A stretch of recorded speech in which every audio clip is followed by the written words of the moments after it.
कोल्हापूर जिल्ह्यातले हे एका दगडात कोरलेलं प्राचीन पांडवकालीन मंदिर आणि गुफा तुम्ही कधी बघितले?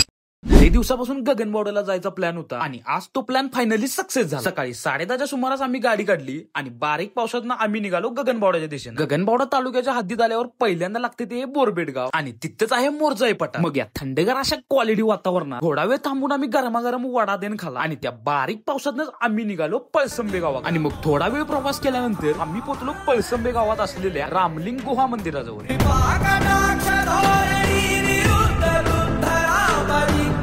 गुगलवर मिळालेल्या माहितीनुसार हे मंदिर आहे ते मोनोलिथिक प्रकारचं आहे। मोनोलिथिक म्हणजे एकाच दगडात कोरलेलं मंदिर आणि त्याच एका दगडात असलेल्या मंदिराचं पाण्याच्या प्रवाहामुळे हळूहळू वेगवेगळे तुकडे झाले आणि तिथेच आपल्याला एक नैसर्गिक गुहा पण बघायला मिळते। ज्या गुहेमध्ये एकूण 12 ज्योतिर्लिंग कोरलेले आहेत आणि त्याच गुहेच्या आतमध्ये आपल्याला एक शिवलिंग पण बघायला मिळते। या प्राचीन शिवलिंगाच्या दोन्ही बाजूंनी अखंड झऱ्याचं पाणी पडते आणि इथल्या स्थानिकांच्या म्हणण्यानुसार हे जे सगळं मंदिर आहे ते पांडवांनी एका रात्रीत पूर्ण केलं असं म्हणतात आणि इथलं वातावरण एकदम पॉझिटिव्ह आणि शांत असल्यामुळे मेडिटेशन साठी अगदी योग्य आहे। म्हणूनच मला वाटते पांडवांनी इथं वास्तव्य केलं असावं। बाकी तुम्हाला या ठिकाणाबद्दल काय वाटते ते कमेंट मध्ये नक्की सांगा आणि व्लॉग आवडला असला तर लाईक करून अशाच व्हिडिओ साठी तुमच्या भावाला फॉलो पण करा।